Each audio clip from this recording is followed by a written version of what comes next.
My guest today is Captain Olivia O Wyatt. She is a sailor, award-winning filmmaker, TV producer, writer, and United States Coast Guard certified captain. Currently, Olivia is living aboard her haunted 34-foot sailboat Juniper that is moored in the Soloman Islands of the Pacific.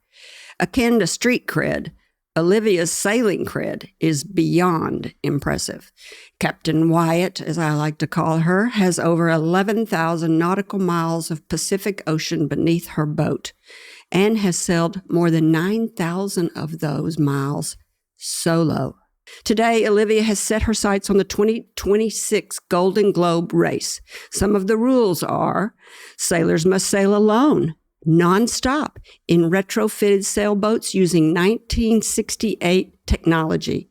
The race starts in France, sails from west to east around the Great Capes.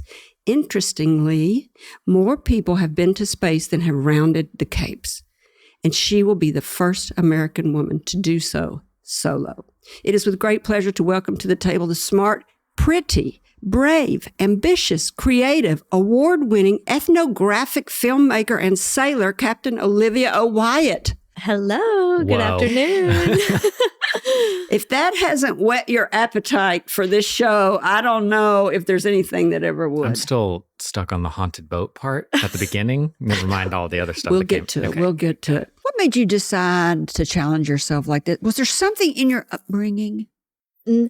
I am the type of person that I really need something that I can pour myself into. Like, I love big things that I can sink myself into, you know, whether it's the films or whatnot.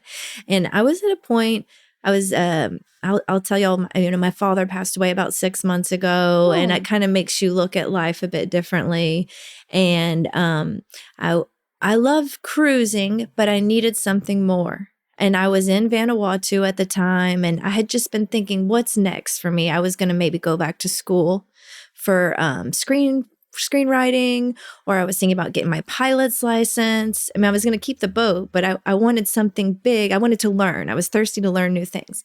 Well, I found out about the race. I found out because a woman from South Africa won last year. And then somebody said, well, tell me more about the race. You know, just another cruiser and I were talking about it. And I looked it up and I found out that my boat was perfect for it. Mm-hmm. And they're like, well, what are the rules? And then I found out that you couldn't have modern technology. And then I started to really get like electric inside by the idea, you know, it felt like electrical inside of me because, wow, that's going to feed me in all these ways that I was looking to be fed, right? So by the next day, I was texting people and trying to get in touch with racers from the previous race. I scheduled a call with two of those racers, one of them being the woman who won. Talked to them each for about an hour, and I was like, yeah, I think I can do this. Then I spoke to the race committee, and he was like, you are made to do this. Like I've looked you up, like you are the type of person that can do this. And I said, well, I don't know if I have enough experience. He said, Olivia, you're already doing this. Yeah. What's the difference? And, so that gave me some assurance. And then I still wasn't sure, but then I dreamt that I was in the race for many, many nights straight. Mm-hmm. And my dreams are my messages from God. The dream was showing me that it was a very uplifting thing to do for my life, that everything just felt elevating. You know, I can't really describe it. I just would see myself on the water, and I was told that I was in the race, and it was easier than I imagined it would be. I guess he was showing me that he was with me if that was a decision I decided to make, you know? Mm-hmm. But I just kept dreaming and dreaming, and it was like a bad song stuck in my head, you know? And it wouldn't shut up till I sang along, so now I'm singing along. So tell us about your 34-foot boat. I can't say the name of the It's a 34-foot Tashing Panda, and it was built in Taiwan. And my mainsail has a little panda face on it because that's the type of boat that it is. And she's beautiful. She feels like a magical little hobbit hole. She has a lot of wood on her interior and some big round curves. And I don't know. She just feels really classic. She sails very well.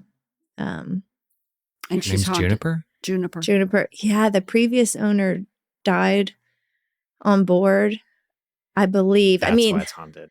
Yeah, if he didn't die on board, I mean, he was very close to the end of his life on board, and the boat sat empty for 10 years, and a lot of strange things have happened. Is there a best story? There's one I am not comfortable sharing because y'all might think I'm crazy, but Perfect. That's perfect. but there is one. A friend's kid was over. All the cabinets on a boat have something called an elbow latch. So it's when you're at sea, they won't just fly open. You have to put your finger in a hole and then pull this little trigger and it opens the cabinet. Well, my friend's 2-year-old was on board. He doesn't know how to work the cabinets. We would just be talking and we'd turn around and he'd be holding one of my tools from my tool cabinet in his hand. And I'd go and I'd put the tool away and I'd make sure the door was locked. 10 minutes later, he'd have another tool in his hand. And it just kept going on and on. Finally, I was like, y'all have to get out of here. Wow. Yeah, that's a poltergeist. So does it make you feel, what does a poltergeist mean? A tricky Tricky ghost? Yeah. Uh-huh. Are they always nefarious? I don't know if this one's I don't think they're always nefarious. I think Okay. they just What's mess nefarious with, mean? like evil intentioned. Just, they mess with stuff. Do you think yours is evil intention? No, but I think it wants to be like the captain of the boat again, and it would like me out of the way. But I will say that he might be gone because last year when I was in Fiji, a woman came on board and she's like, "Oh, somebody has died on here." And then she went to the mountains and came back. Like she was like, "I got to go climb the mountain and get this leaf." Yeah. She came back 6 hours later with this magical leaf and she burned it and prayed. It wasn't sage. Oh. It's some leaf local to Fiji. I can't remember the name of it. I think it's like Tale. Starts with a T. Anyway, she burned it and sang and prayed, and It's gone. she said it was gone now. And I haven't had much activity since. I believe in that. I had a haunted house for a little while and I didn't ever believe it, but my young son kept seeing this girl. Somebody came over and told me that they used to see this girl, and this closet always smelled and he would never let me open this closet, and it always had this smell that would come and go and it wouldn't be there, and we'd think it was something in the wall. And then finally when I came back and I moved back in, started moving stuff around in that room, that smell kept coming and going and coming and going. And I went out to the garden and I brought some sage in and I put that sage in the closet. It is gone. It has never come back. It was there for 20 years. Yeah, sage is really powerful. I always have some on board.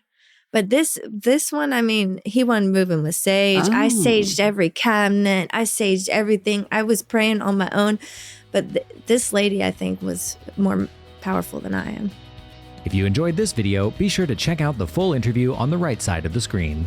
Want to see more of Kerry's interviews? Subscribe to our YouTube channel to stay up to date with all of her latest shows. And as always, thank you for watching.